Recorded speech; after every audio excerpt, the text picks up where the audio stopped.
My fellow Americans, I want to speak to you tonight about the troubling events of the past week.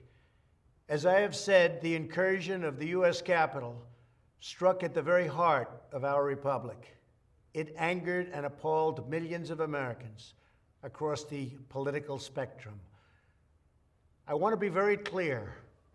I unequivocally condemn the violence that we saw last week.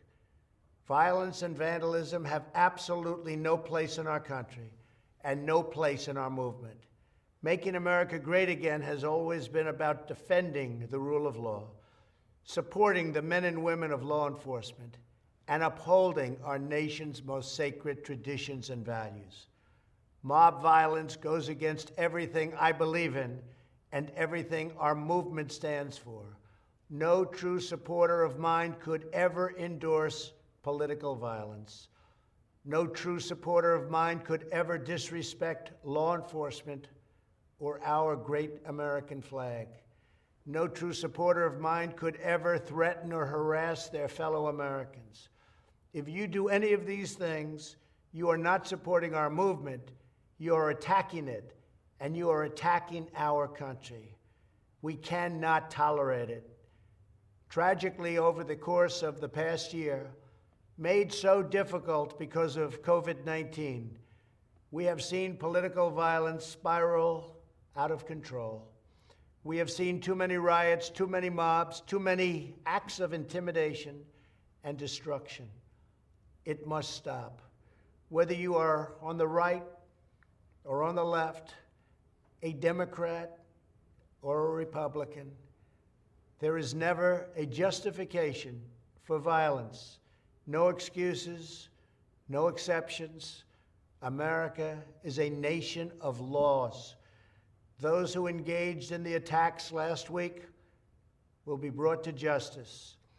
Now I am asking everyone who has ever believed in our agenda to be thinking of ways to ease tensions, calm tempers, and help to promote peace in our country. There has been reporting that additional demonstrations are being planned in the coming days, both here in Washington and across the country. I have been briefed by the U.S. Secret Service on the potential threats. Every American deserves to have their voice heard in a respectful and peaceful way. That is your First Amendment right.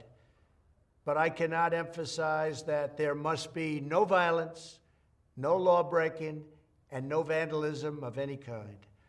Everyone must follow our laws and obey the instructions of law enforcement.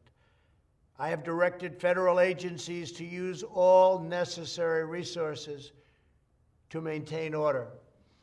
In Washington, D.C., we are bringing in thousands of National Guard members to secure the city and ensure that a transition can occur safely and without incident. Like all of you, I was shocked and deeply saddened by the calamity at the Capitol last week. I want to thank the hundreds of millions of incredible American citizens who have responded to this moment with calm, moderation, and grace. We will get through this challenge just like we always do. I also want to say a few words about the unprecedented assault on free speech we have seen in recent days. These are tense and difficult times. The efforts to censor, cancel, and blacklist our fellow citizens are wrong, and they are dangerous. What is needed now is for us to listen to one another, not to silence one another. All of us can choose by our actions to rise above the rancor and find common ground and shared purpose. We must focus on advancing the interests of the whole nation, delivering the miracle vaccines, defeating the pandemic, rebuilding the economy, protecting our national security, and upholding the rule of law. Today, I am calling on all Americans to overcome the passions of the moment and join together as one American people.